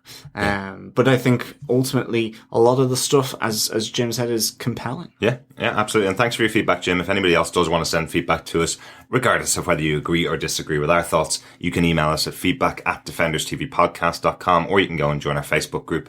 Our final piece of feedback on Jessica Jones, the series, comes from Shane Poole. He says, you mentioned on one of your episodes, The Matrix, about the different coloured pills. I think that was me thinking that the red, white and blue pills were a reference to The Matrix, which they obviously weren't. A reference to our friend Nuke. He says, doesn't the bank scene in the final episode remind you of the lobby shootout scene in the first Matrix film? So this is the scene in the harbour when all of Kilgrave's police that are under his control are surrounding what we find out is Trish. I kind of see that. Yeah, there's a little bit of matching up there between the Matrix and that final scene in the harbour with all the cops surrounding Trish. Yeah, I can definitely see what Shane means here. Like the fact that she's climbs over them and jumps and flies through the air, in a manner of speaking. Like that was really good. And just like the bullets following her around and all of that. I thought it was a really, great little shootout scene. Definitely. Yeah. And then I think we just have one final bit of feedback that helps to bridge, between, Jessica and Agent Carter. And this comes in from Ronaldo. So he goes, hi all, was just wondering, with the revelation now that the Dark Force will be present, something that we talked about there at the start of the podcast, will be present in Agent Carter Season 2. Who would you like to see in the Marvel TV cinematic universe? I'll grab the low-hanging fruit. Would love to see Cloak and Dagger. And how about the 90s Wonder Kid that was Darkhawk? So, Chris, what would you like to see in the Marvel TV cinematic universe? Well, first of all three of those. Cloak and Dagger, yeah, I definitely see Cloak and Dagger kind of fitting in there. I think we chatted about it before in one of our previous podcasts. That's right, yeah. About with the whole drug connection. On top of that, Darkhawk, he was really good. And I can't remember, there was a series I was reading back in the day. He was heavily in it. I think it could have been the Young Avengers or the Runaways, where they were stuck on an island. Right. Yeah, brilliant character. Personally, of who I would like to see, I'd like to see, I don't know, honestly, that, like, there's a whole Moon Knight potential, that we mean gives you the Batman of the Marvel Universe, Yeah. but a bit more crazy. There's not that much kind of special effects needed. Potentially his dead, the voices in his head, the hallucinations that he talks to. So yeah, no, I think that's who. Yeah, if I was to say probably Moon Knight, but if I want a connection from the films. Right. I want a Tony Stark to walk in and have a discussion and then walk out. I want a bit more connection from that, or a Coulson coming in. That's it. Right. Just for, not even for a full episode. I'm talking like an remember like Samuel Jackson at the end of Iron Man going, I want to talk to you about the Avengers Initiative. Mm-hmm. But even that he was on Agents of S.H.I.E.L.D. as well. I mean, that Yes. was fantastic. That to me was a connection. That's why, Ronaldo, thank you so much. And obviously, I've got my very obvious things I want to see on the Marvel TV and cinematic universe, which I've bored everyone in this room half to death about. Obviously, Iron Fist, Doctor Strange, but I would love to see Doctor Strange make an appearance in the Defenders. I really, really hope, and I know this isn't necessarily a character, but I really hope that his Sanctorum is there in Greenwich Village, and I hope that they use as a base. I hope that becomes a big character of the Defenders miniseries when it's out. Just like the Alias Investigations, Pane of Glass and Door in Jessica Jones. But for me, I really would love to see Red Hood come in. A possessed Red Hood. That would be very cool. I think, that was in the New Avengers series, that kind of the fallout from Civil War, where he's actually possessed by Dormammu, and you have all of that happening, and he comes up against, Stephen Strange. That was really cool. This idea of, sort of, a generally low-level villain turning into more than the sum of his parts. That was really cool. I think Cloak and Dagger as well and Darkhawk would be, like, awesome. And then, yeah, I mean, just shout out to the other podcast. I wouldn't mind Squirrel Girl. That would be cool. Absolutely. A couple of bits of feedback on this. Rebecca Brodeur also says Moon Knight, Cloak and Dagger, potentially. Claire Laffer says, I'd love to see Cloak and Dagger, Moon Knight, Colleen Wing, She-Hulk, Typhoid Mary, Bullseye, ... as in there's so many more. And Rebecca Brodeur responded with, if Colleen isn't in Iron Fist, I will mope. Well, that's the other one, definitely. Yeah, loads needs to be there. Again, I think totally on Misty Knight being there. I think with having Danny Rand and Iron Fist and Luke Cage, you've got to have Misty Knight in there. Definitely. Which is great news that she is. But I think with that, thank you so much, Ronaldo, for that. And we certainly hope that you will be joining us for Agent Carter Season 2. I'm not sure when it's out in Australia, but we hope you join us for our podcasts. And remember, whether it's Jessica Jones Season 1, whether it's Daredevil Season 1, whether it's Agent Carter Season 1 and the Season 2s of Agent Carter and Daredevil to come, plus Captain America Civil War, plus Deadpool, of course, don't forget Deadpool, all, of course, leading to Doctor Strange in November 2016. Leading to Doctor... Okay, we'll take that one. And beyond. You can find us on defenderstvpodcast.com/iTunes. Just search, subscribe and review us on iTunes or any other good podcast catcher. Just search, Defenders TV Podcast. We can't wait to bring you Agent Carter Season 2 in a couple of weeks' time. And then we'll be straight into, Daredevil Season 2 in March. The Civil War almost straight after that. So, I mean, this is going to be jam-packed. Our biggest podcasting year so far. Definitely. It really is. Plus, we are coming back on Gotham in Gotham TV Podcast there. Gotham started again on Channel 5 in the UK and Ireland there on Monday the 10th of January. So we're recording them. And we're also looking at another few podcasting projects that we might delve into and also bring to you on TV podcast industries. So thank you so much for listening. Yeah, no, and I can't thank you guys enough. I'm here to stay. God help you all. I'm really delighted to have you guys. for these podcasts. Really been an exciting series of Jessica Jones, and really looking forward to covering the next couple episodes. But most importantly, I want to say a huge thank you to the listeners. Absolutely. And everybody who's provided us feedback. Reviews on iTunes are really important to us, and really nice of you guys to do that. Really nice to interact with each other now. We've seen some friendships starting from our Facebook group and from Twitter. So really enjoying being able to bring that along with our listeners and making friends ourselves. Thank you so much for listening to this series, and join us for Agent Carter. Absolutely. Yes. Thank you so much for listening. Just to leave you with something that Claire Temple said. So she saves you, and then you save her. And of course, then she saves you again. But both of you don't want saving. Thanks for listening. I'm up for a bottle of whiskey. Oh, me too. Whiskey and Coke. Bye.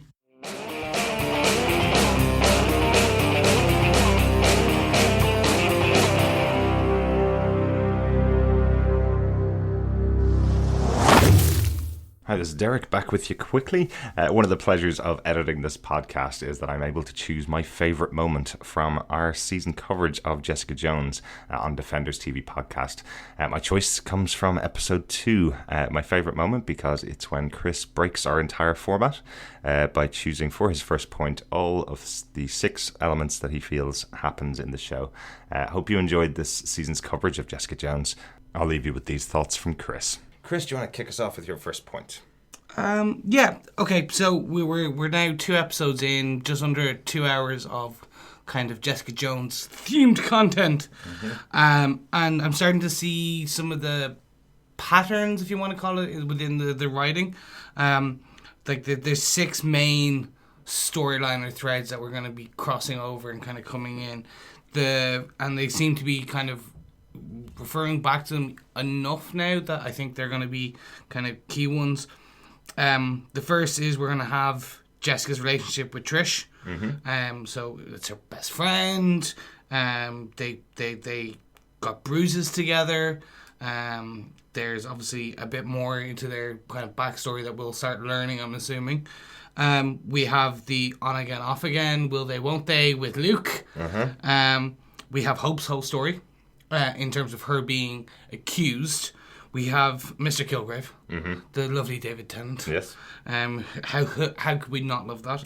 Well, he tells us to. That's true. We love you, David. And then we have the twins, which the comedic element. So we have the fraternal twins upstairs, i.e. you perceptive asshole. And obviously we have her junkie housemate or building mate, or what would you call them? Neighbour? That's the word. Right, Malcolm, yeah. And then you have the affair between Jerry and her secretary? Yeah. So the downfall of that relationship. So key to the central plot, which will be kind of Jessica going after Kilgrave. We've got 5 other kind of meaty storylines going on in the corner. Absolutely. I think these kind of other ones are going to be key because it's interesting to see how Jess is going to interact with these plot lines. Absolutely. Because is she going to be the best friend that Trish wants her to be? Is she going to get herself involved with the fall of Jerry's marriage? Like we're assuming like that the she knows, she's angry. Yeah, well, right. We have obviously Hope. Is Hope a new Jessica? In terms of, we know that happened. Luke, I'm just hoping that gets further and further. It's going to be funny.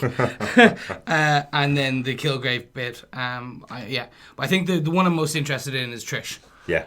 In terms of, we've seen her fighting now, we've seen her bruises. What else is going on? Like, will she become Hellcat in this? Maybe. Will she become a temporary ally for the Defenders in the mini movie that we're going to expect to see? Will she even turn up an Iron Fist? There's a lot there, but that's it. Just some of my, and obviously the comedic element with the twins was brilliant in this episode. Absolutely. John, do you have 6? I'll try that again. No, do it. Sorry.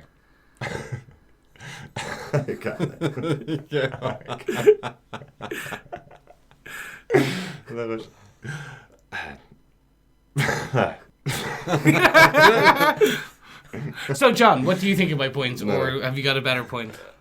I don't know how to follow that with 6 points in one. This is the cake. This is like awesome. Has never happened before. Even I only do, when asked for one thing, maybe 3. This has been a Flickering Myth Podcast Network production. For more information, head over to flickeringmyth.com for more shows like it. Find this show in iTunes by searching for the podcast name, and head over to youtube.com/Flickering Myth to subscribe to the Flickering Myth movie show. We'll see you on the next podcast. Take care. Bye bye.